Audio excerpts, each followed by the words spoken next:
여러분 구원 받았습니까? 네. 아멘.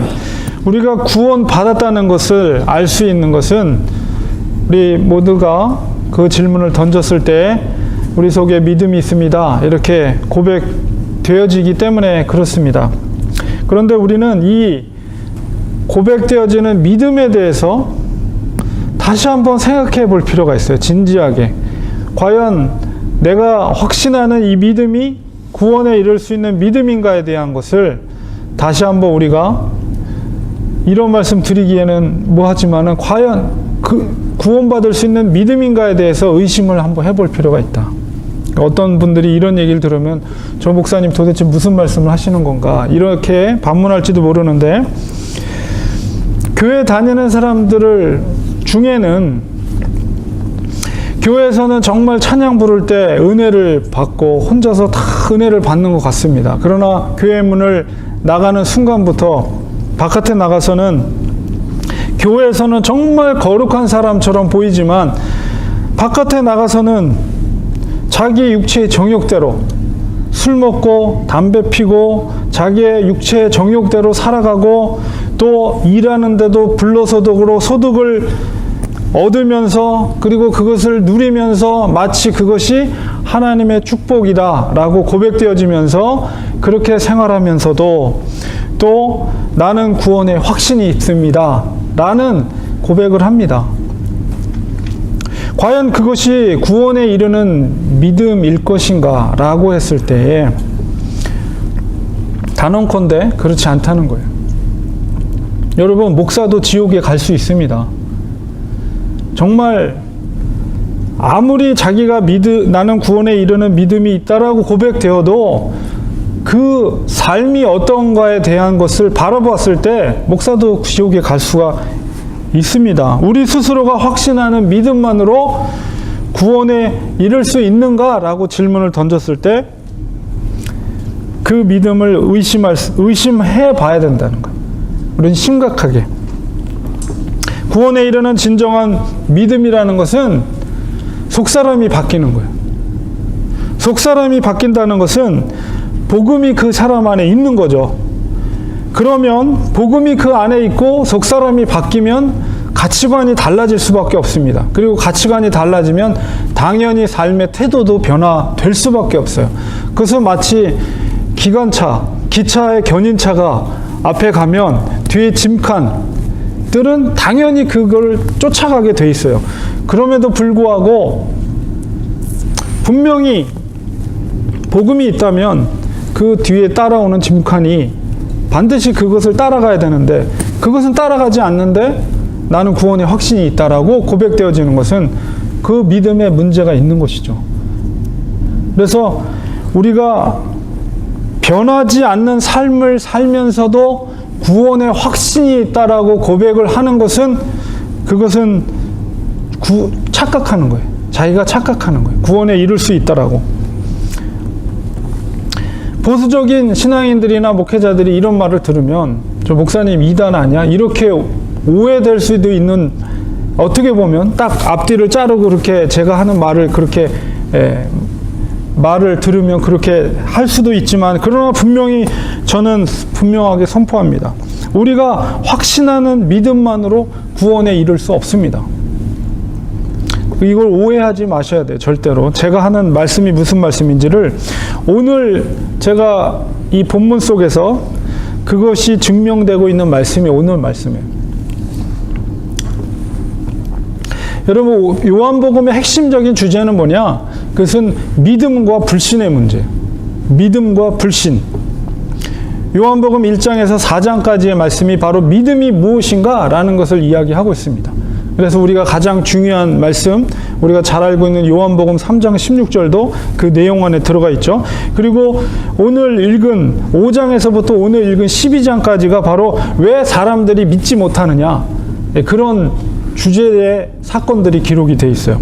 우리가 요한복음은 굉장히 조직적으로 그리고 구체적으로 자세하게, 제가 지난번에도 포도나무 비유를 말씀드릴 때도 말씀드린 것처럼 사도 요한이 가장 늦게 다른 복음서에 비해서 30년이나 후에 기록된 복음서가 요한복음이에요. 그리고 그만큼 대사도였던 요한이 모든 것들을 체계적으로 헬라인들에게 복음을 전하기 위해서 이 요한복음을 기록했습니다. 그리고 지난번에도 말씀드린 것처럼 요한복음을 기록한 목적이 20장 31절에 기록되어 있어요. 지난번에도 제가 읽어드렸는데 오직 이것을 기록하면 요한복음을 사도 요한이 이 복음을 기록하면 너희로 예수께서 하나님의 아들 그리스도이심을 믿게 하려 함이요. 믿음의 문제예요. 믿게 하려 함이요. 또 너희로 믿고 예수 그리스도를 믿고 죽음에서 그 이름을 힘입어서 생명을 얻게 하려 합니다. 이게 요한복음을 기록한 목적이에요. 믿음에 관한 것을 요한이 얘기하고 있습니다. 그렇다면 믿음의 대상이 누구입니까? 당연히 예수 그리스도죠. 사도 요한이 이 믿음의 대상 당연히 예수 그리스도를 말하는 거예요. 예수 그리스도를 믿는데 중요한 것은 예수 그리스도를 누구로 믿느냐, 어떤 분으로 믿느냐가 중요하죠. 그렇기 때문에 요한복음은 바로 예수 그리스도가 누구신가에 대한 것을 분명하게 가르치고 있습니다. 그래서 7가지 완전수죠. 7가지로 예수 그리스도의 신성에 대해서 나는 누구이다 라고 분명하게 선포를 하고 있어요. 그 7가지가 뭡니까? 6장 35절에 나는 생명의 떡이라. 첫 번째는 그래서 예수 그리스도께서 생명이 되시는 거예요. 죽음에서 생명으로 인도하실 분은 오직 예수 그리스도 그분이라는 것을 사도 요한은 분명하게 선포하고 있고, 두 번째는 8장 12절에 나는 세상의 빛이라. 빛이라는 건 뭐예요? 세상은 어둠입니다. 어둠 속에 빛으로 오신 분이 예수 그리스도시죠. 빛이라는 건 뭐예요? 빛이 비칠 때 우리가 볼 수가 있어요. 우리가 인생이 어디로 가야 될지, 어떤 방향으로 나가야 될지를 제시해 줄 수 있는 열쇠를 갖고 있는 빛과 같은 분이 예수 그리스도 되신다는 것을 사도 요한이 말하고 있는 거예요. 세 번째는 10장 7절에 나는 양의 문이다 이렇게 말하고 있어요. 그 네 번째 말한 10장 11절에 나는 선한 목자와 연결된 말씀인데, 양의 문이라고 하는 것은 양이 보호함을 받을 수 있는 울타리로 지나갈 수 있는 유일한 문이 바로 예수 그리스도 되신다는 거예요. 그 문을 통과해야만이 선한 목자 되시는 예수 그리스도께서 그 양을 지킬 수가 있어요. 10장 11절에 있는 나는 선한 목자다. 예수님께서 말씀하실 때 나는 선한 목자라. 선한 목자는 양들을 위해서 자기의 목숨을 내어놓는다. 자기의 양을 목숨을 다해서 지키는 선한 목자로서의 울타리 안에 보호될 수 있는 유일한 양의 문이 바로 예수 그리스도 되심을 사도 요한이 선포하고 있는 것입니다. 그 다음에 다섯 번째 11장 25절에 나사로를 살리는 사건을 통해서 예수님이 나는 부활이요 생명이라 이렇게 말하고 있습니다.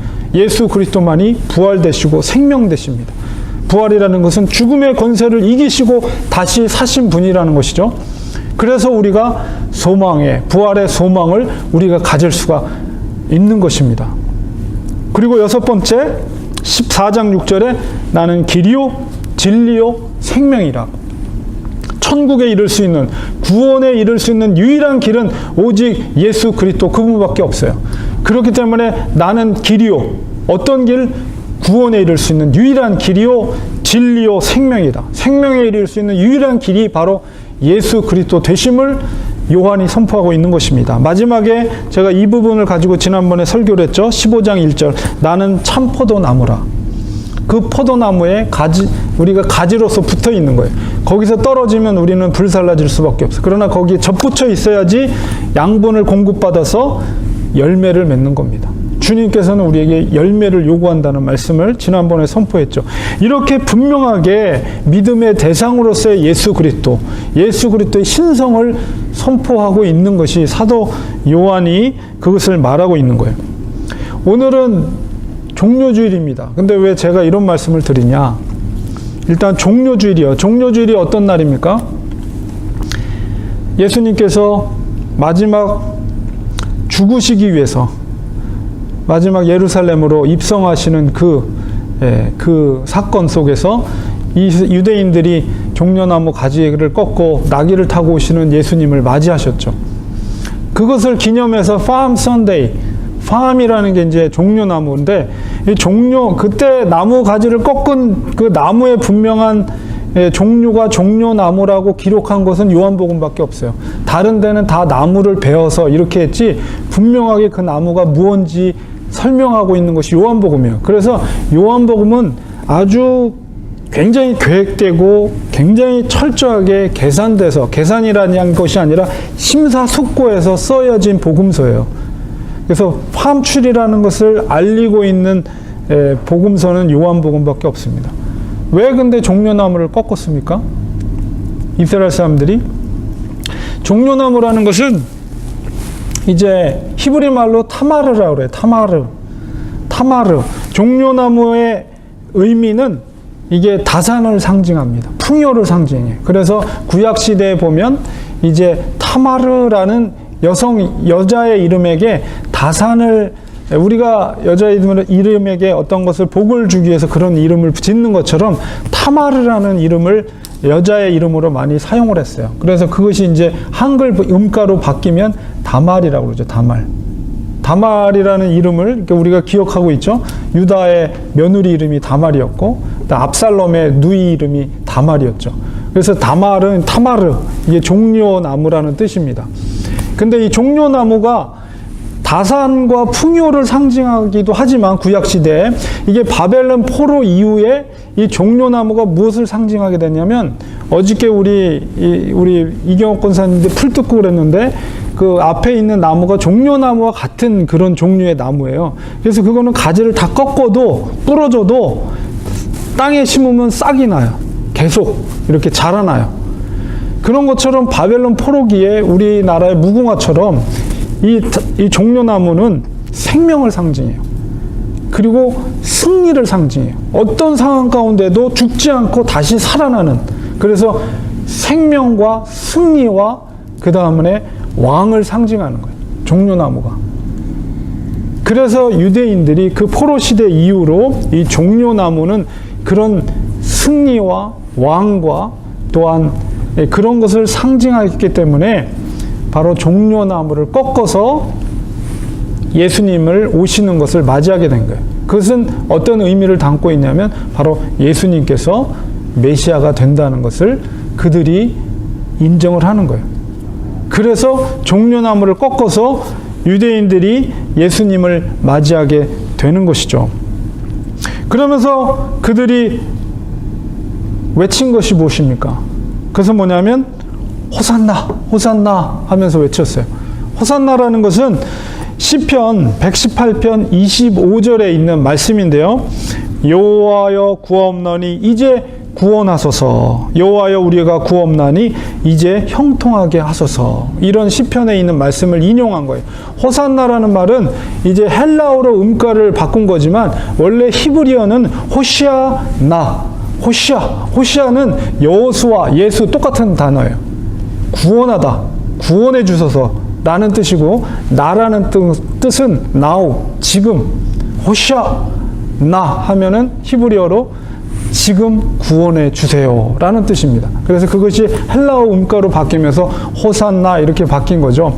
그래서 그들이 종려나무를 꺾어서 예수님의 입성하시는 거를 보면서 다윗의 아들이여 호산나 우리를 지금 구원해 주소서 하고 예수님을 맞이한 거예요. 자, 그 얘기는 뭐예요? 그들이 예수님을 믿었다는 거예요. 제가 무슨 말씀을 드리려고 하는 거냐면 지금 믿음의 문제를 얘기하는 거예요. 그 믿음이 진짜이냐 가짜이냐. 과연 호산나 외치면서 예수님을 맞았던 그들이 갖고 있었던 믿음, 예수 그리스도가 메시아다, 예수 그리스도가 왕이다 라고 믿고 그를 맞이했어요. 예수님을 맞이했단 말이에요. 과연 그들이 믿었던 그 믿음이 진짜냐라는 거예요. 자, 그런데 오늘 본문을 자세히 보면 그들이 무엇 때문에 예수님을 믿었는지 분명히 설명하고 있습니다. 12장 9절에 보면 유대인의 큰 무리가 예수께서 여기 계신 줄을 알고 왔다. 예수님이 오신다는 소문을 듣고 많은 무리들이 모였어요. 근데 그 뒤에 보니까 이는 예수만 보기 위함이 아니요. 그 뒤에 보면 죽은 자 가운데서 살리신 나사로로 보려 함이라. 예수님만 보려고 한 것이 아니라 죽었던 3일 동안 죽어서 시체로 있었던 그 사람이 살아났단 말이에요. 얼마나 그 이슈거리입니까? 그게 놀라운 기적이죠. 예수님이 살리셨단 말이에요. 근데 그 유대인의 큰 무리들이 모인 것은 단순하게 예수님만 보려고 한 것이 아니라 그 3일 동안 시체로 썩어 있던 사람이 다시 살아난 때 나사로라는 사람이 그 사람도 보려고 했던 거예요. 그리고 보면 11절에 보니까 나사로 때문에 많은 유대인이 가서 예수를 믿음이라. 나사로 때문에 예수를 믿었다 이렇게 말하고 있어요. 나사로 때문에 예수님이 메시아라고 믿었다는 거죠.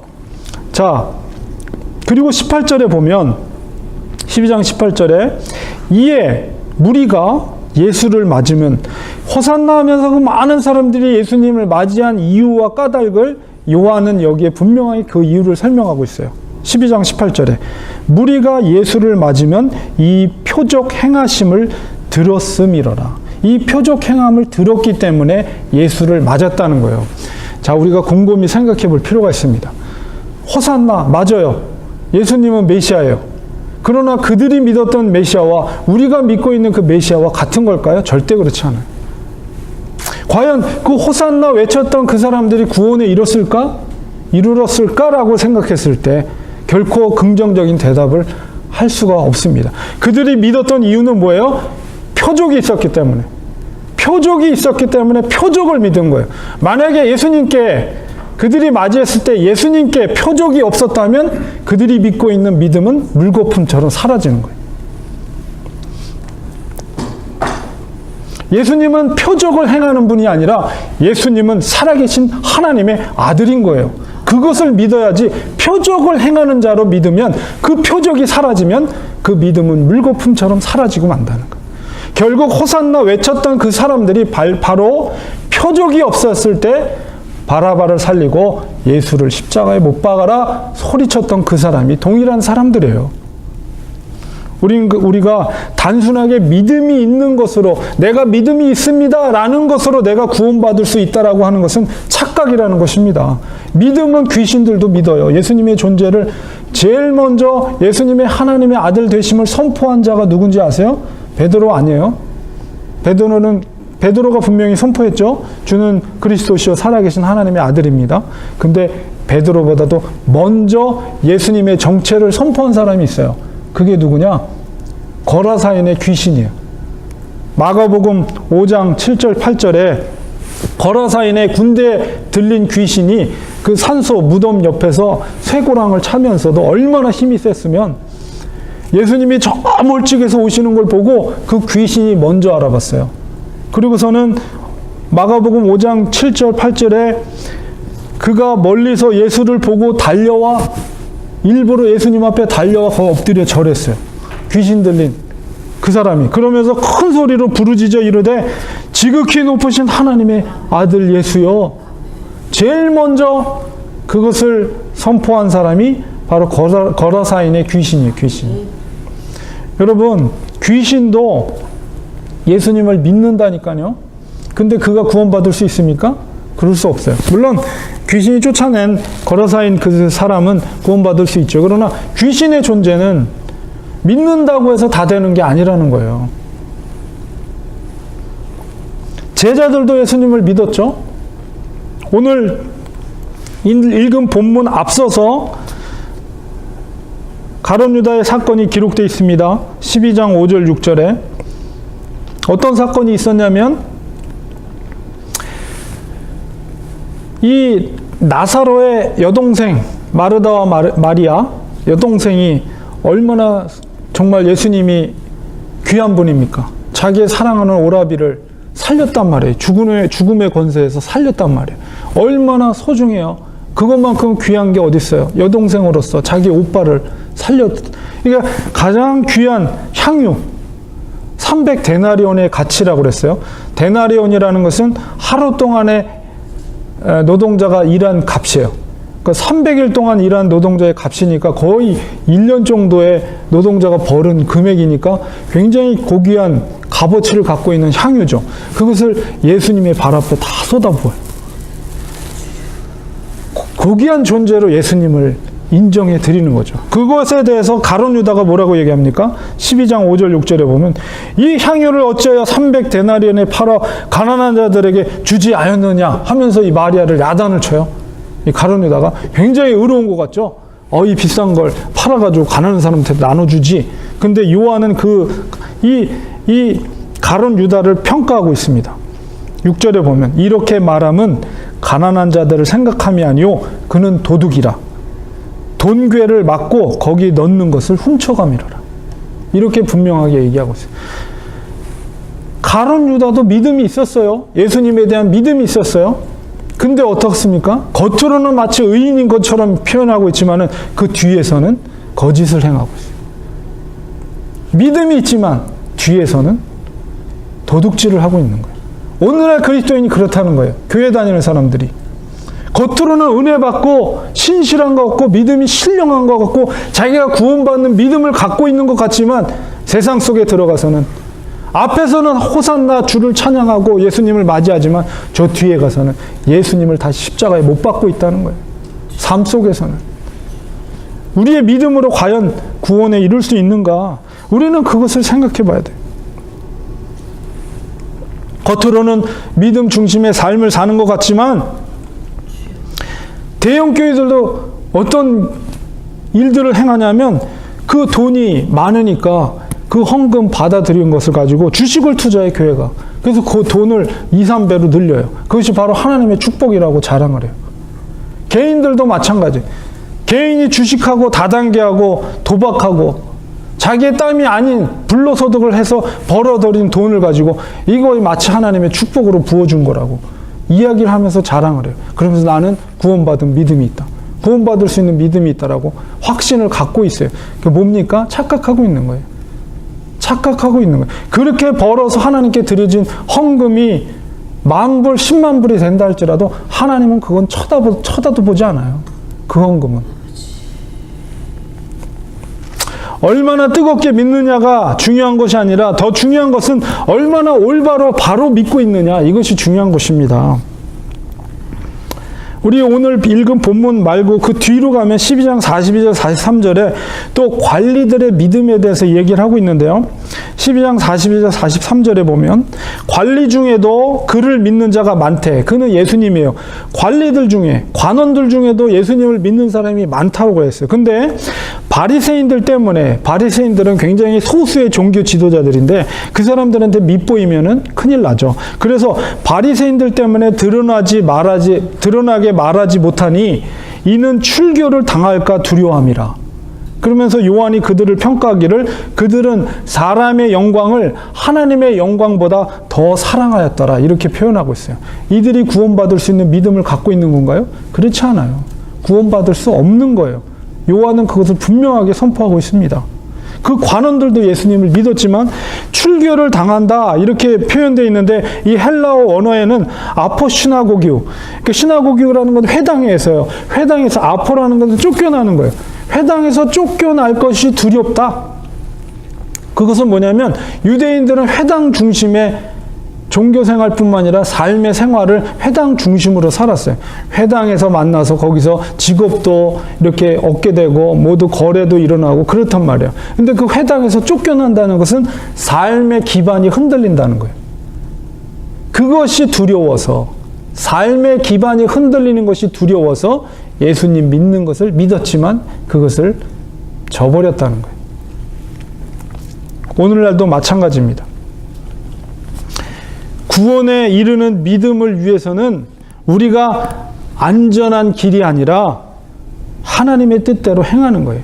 그 기반이 흔들려도 구원에 이르는 믿음이 그렇게 쉬운 건가요? 그렇게 생각할 때 우리가 누구든지 사람들은 안전한 길을 가려고 그래요. 여유로운 삶을 살려고 하는 것이 당연한 거예요. 그런데 만약에 그것이 믿음 때문에, 예수 그리스도를 믿는 것 때문에 그게 부딪히게 됐을 때 과연 무엇을 선택할 것인가? 라고 했을 때 안전한 기반을 선택하면 넓은 길을 가는 거예요.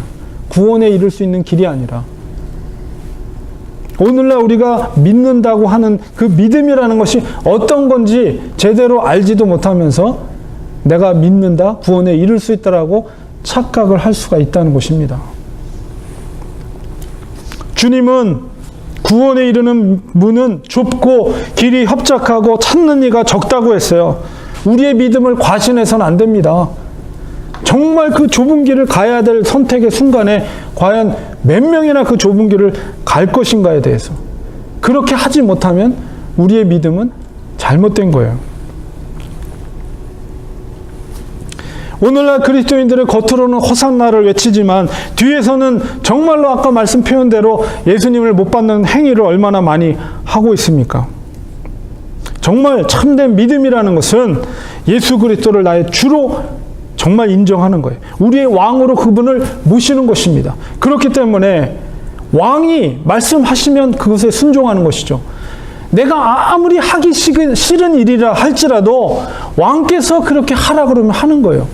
정말 꼴보기 싫은 사람, 나를 해롭게 한 사람, 나를 욕한 사람, 그 사람을 향해서 왕께서 그에게 손을 내밀라, 그를 사랑하라, 원수를 사랑하라 하면 내가 하기 싫어도, 그 사람 보기 싫어도 내가 먼저 가서 그를 안아주고 그에게 손을 내미는 것이 믿음의 삶이에요. 이것이 구원에 미룰 수 있는 믿음의 삶이라니까요. 아무리 내가 좋아하는 일이라도 왕께서 그것을 하지 말아라 스탑하면 그것을 내려놓아야 되는 것이 믿음의 사람의 모습이에요. 하나님은 그것을 원하는 거예요. 정말 너가 나를 왕으로 모시느냐, 너가 나를 주인으로 아느냐라고 했을 때 그 말씀에 순종하는 삶을 사는 거예요. 그게 쉽습니까? 절대 쉽지 않아요. 세상 사람들이 보면 미련하고 제정신이 아닌 것처럼 보일 수도 있어요. 그리스도인은, 진짜 그리스도인은. 그러나 그 길을 가는 거예요. 왜? 그것이 구원에 이르는 길이기 때문에, 그것이 생명의 길이기 때문에 우리는 그걸로 갈 수 있어야만이 구원에 이를 수 있는 믿음이 있다라고 말할 수가 있는 것입니다. 하나님께서 원하시는 구원의 기준은 2000년 전 그 당시나 지금이나 변함이 없어요. 절대로 오늘날의 시대의 그 기준이, 하나님의 구원에 이르는 하나님의 기준, 우리를 향한 믿음의 기준이 낮춰진 게 절대로 아니에요. 좁은 길을 가는 사람, 정말 그것은 하나님을 나의 주로 고백되어지는 것입니다. 2000년 전에 삭개오에게 선포했던, 구원을 선포했죠. 삭개오에게 요구했던, 요구도 하지 않았어요. 진정 예수님을 믿는 사람은 자기 스스로가 얘기하는 거예요. 나의 재산 전부를, 절반을 가난한 자들에게 나눠주고 내가 토색한 일이 있으면 4배를 갚겠습니다. 결국은 뭐예요? 재산 절반은 가난한 자를 주고 절반은 내가 토색한 일이 있으면 내가 4배를 그에게 갚아준다는 거예요. 완전히 거지가 되는 거예요. 거지가. 스스로가. 그 기준이, 주님께서 우리에게 요구하는 그 제자의 기준이, 그 부자가 찾아왔을 때도 너의 가진 재산을 다 팔고 나를 쫓으라, 주님이 요구하셨죠. 그 기준이 지금도 동일하다는 것이죠. 그런데 어떻습니까? 오늘날의 교회가, 목회자들이 성도들의 눈치를 보면서 그 기준을 낮춰버렸어요. 여기까지만 안 돼. 반드시 주님이 원하시는 구원의 기준은 여기까지 도달해야만이 구원에 이룰 수 있는 제자의 삶을 사는 건데도 성도들의 눈치를 보면서 이렇게 낮춰버려요. 그래서 누구든지 여기까지만 오면 구원에 이룰 수 있다라고 잘못 가르치는 거예요. 그러니까 여기만 와도 나는 구원받을 수 있어라고 사람들이 생각하는 거죠. 그렇게 되면 어떻게 됩니까? 그 교회는 다 망해버려요. 그 목사도 지옥 가고 거기 교회 다니는 성도들도 다, 교인들도 다 지옥 가는 거예요. 주님께서 우리에게 요구하는 기준은 분명히 변하지 않습니다. 그 기준을 하나님께서 우리에게 요구하고 있다는 거예요.